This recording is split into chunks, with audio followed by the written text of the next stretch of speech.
dikabulkan dan dijabah oleh Allah. Ketika tahun lalu kita senantiasa berdoa agar dipanjangkan umur kita dan dipertemukan kepada Ramadan tahun ini. Malam ini Allah menjawab doa kita sehingga kita dipertemukan kembali di bulan Ramadan 1446 Hijriah yang juga bertepatan dengan 1 Maret 2025. Jamaah tadi yang dimuliakan Allah Subhanahu wa taala. Tentu suasana Ramadan tahun ini di Masjid Sabri jauh sekali berbeda dibandingkan dengan tahun sebelumnya. Malam ini kita mengawali malam kedua salat tarawih. Suasana terasa lebih nyaman, lebih indah, lebih terasa menyejukkan, sehingga mendorong kita untuk melaksanakan ibadah-ibadah puasa dan juga ibadah lainnya termasuk tarawih bisa kita lakukan secara khusyuk. Seperti yang saya sampaikan dan selalu kami menyampaikan pada setiap tahunnya, sebagai panitia amalia Ramadan, sebagai pelayan bagi jamaah kami semuanya, bahwa setiap tahun tidak ada kebijakan yang berubah yang terkait dengan panitia amalia Ramadan, mulai dari area parkir, area masuk kendaraan dan keluar kendaraan selalu sama dan tidak pernah mengalami perubahan. Akses masuk kendaraan bisa kita lewati melalui 2 jalur itu. Yang pertama pintu paling ujung di sana, terus kemudian yang kedua pintu yang di tengah. Tetapi satu pintu yang di tengah itu adalah akses keluar maupun juga pintu yang di sebelah sini itu adalah merupakan akses keluar. Seluruh kendaraan jamaah kami harapkan dan kami menghimbau untuk dimasukkan ke dalam area parkir di lingkungan kompleks Nusa ini karena sangat luas dan diperkirakan cukup untuk menampung seluruh kendaraan jamaah. Karena kita menghindari hal-hal yang tidak diinginkan dari orang-orang yang tidak bertanggung jawab, sehingga pengalaman beberapa tahun yang lalu ada kendaraan yang rusak kacanya, ada motor yang hilang karena itu adalah dilakukan oleh orang-orang tidak bertanggung jawab. Selaku panitia amalia Ramadan memiliki kewajiban untuk memberikan kenyamanan dalam memberikan pelayanan kepada jemaah, sehingga semua yang kami sampaikan itu mohon untuk ditinggalkan secara bersama. Yang berikutnya, kalau kita lihat dan sedang memandang ke atas, masih ada ruang-ruang nampak yang gelap, dan itu adalah menjadi tugas kita semua. Ramadan ini sepertinya Masjid Sabri itu dijadikan sebagai ajang reuni bagi jamaah tahunan. Karena reuni 5 waktunya itu ada di kantor masing-masing. Reuni Jumatan itu ada di lingkungan atau di kantor masing-masing. Tetapi reuni untuk tarawihnya itu di Sabri itu dijadikan sebagai salah satu tempat. Oleh karena itu Ramadan selama 1 bulan penuh ini, mari kita bersama-sama untuk menggerakkan hati dan pikiran kita, memikirkan secara bersama-sama bagaimana penyelesaian proses pembangunan masjid, karena ini adalah merupakan amal jariah kita. Jangan tahu kalau kita mengandalkan potensi dari sekolah atau madrasah, itu masjid ini akan dari puluhan tahun. Sebaliknya kalau kita mengandalkan pada potensi sedekah, infak, zakat dari jamaah, itu juga sama membutuhkan waktu 2 tahun untuk selesai. Tetapi alhamdulillah ini kurang lebih sekitar 4 tahun lebih, maka Masjid Sabri itu sudah bisa kita nikmati secara bersama, dan ini adalah merupakan malam kedua yang kita bisa merasakan dan menikmati suasana yang lebih nyaman untuk sholat berjamaah di Masjid Besar Kendari. Oleh karena itu selama 1 bulan hukum ini, selain kita melaksanakan ibadah makro, maka kita juga melaksanakan ibadah Ramadan.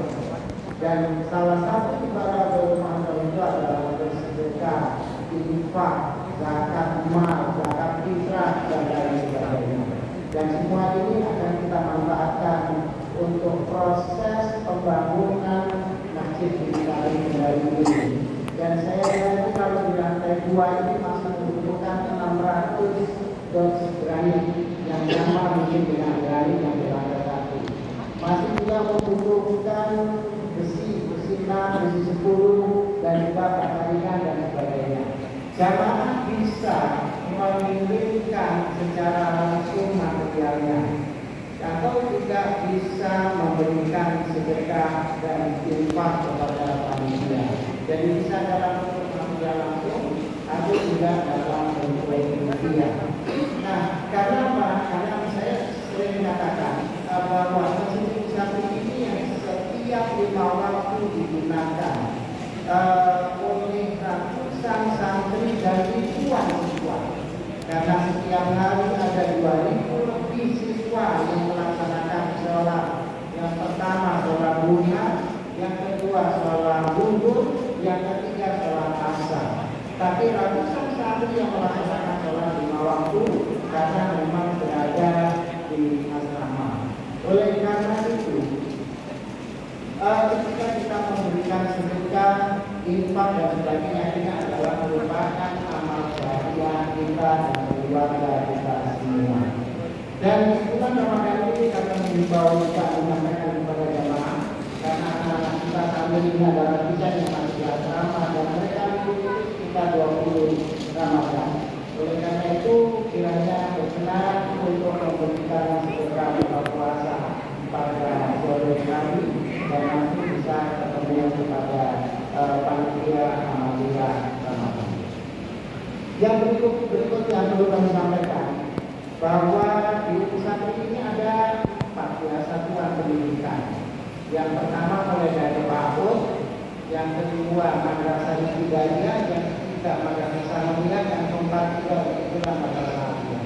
Jamaah tahu yang belum pernah kami sampaikan itu adalah madrasah Ibnu Sabri ini adalah satu-satunya madrasah di Indonesia bagian timur yang sudah lolos verifikasi untuk pelayanan menyelenggarakan kelas internasional oleh Cambridge.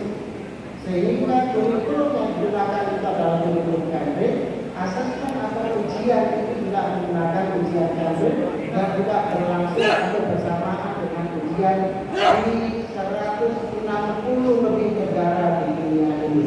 Soalnya sama, kurikulumnya sama, kompetensi gurunya langsung dibina oleh Cambridge dan siswa-siswanya itu dilakukan asesmen oleh Cambridge. Tetapi usaha ini adalah merupakan pertemuan lembaga pendidikan yang menggambarkan pertemuan antara dunia barat dan dunia timur. Kenapa saya katakan demikian? Satu, menggunakan kurikulum internasional. Yang konon kurikulum internasional itu adalah dari dunia barat. Yang kedua, sebagai madrasah, yang konon itu adalah tradisi timur. Ada kelas tahfiz di Unisabri ini yang target membeli target hafalan mulai dari TK. Mau itu sudah ada membeli target hafalan 1 juz, terus kemudian dari MI ada kelas tahfiz, terus kemudian KTS, aliyah dan sebagainya. Jadi ada beberapa kelas yang ada di Unisabri ini. Yang pertama itu adalah kelas tahfiz yang memang dia harus memenuhi target hafalan, tetapi tidak melupakan kompetensi masa depannya. Apa kompetensi masa depan? Ada 2 hal. Yang pertama adalah kecakapan bilingual, yaitu bahasa asing. Yang kedua adalah kecakapan IT. Nah, meskipun kelas Cambridge menggunakan kurikulum internasional, itu tetap saja bahwa spiritualnya itu diperkuat. Terus kemudian yang kedua ada yang disebut dengan kelas Cambridge itu sendiri, yang memang itu standar internasional, dan ini adalah kelas yang sangat digemari oleh masyarakat di Kota Kendari. Terus kemudian yang ketiga itu adalah kelas digital AI. Jadi kelas digital yang menggunakan basis artificial intelligence, pengenalan coding, dan kita menggunakan aplikasi dari Singapura dan kerjasama dengan Marshall Cavendish di Singapura, karena semua materi-materi yang diajarkan itu adalah standar internasional di Singapura yang merupakan negara top 1 di dunia dalam bidang mutu pendidikan. Nah, oleh karena itu ada juga yang kelas yang disebut dengan kelas CD dan Ciber, yaitu basisnya adalah bilingual. Semua tipologi kelas tadi itu jemaah kawin itu adalah merupakan penguatan pada aspek spiritualnya, IT-nya, kompetensi bilingualnya. Ini yang belum pernah kami sampaikan pada mimbar-mimbar ini, dan kesempatan ini saya mendapatkan kesempatan untuk menyampaikan kepada jemaah. Siapa tahu di antara saudara-saudara kita, anak cucu kita, keluarga-keluarga kita yang minat untuk masuk di Umusantri, dipersilakan. Kualitas enggak recehan, tetapi harganya recehan. Selamat menunaikan ibadah puasa. Mohon maaf lahir batin. Assalamualaikum.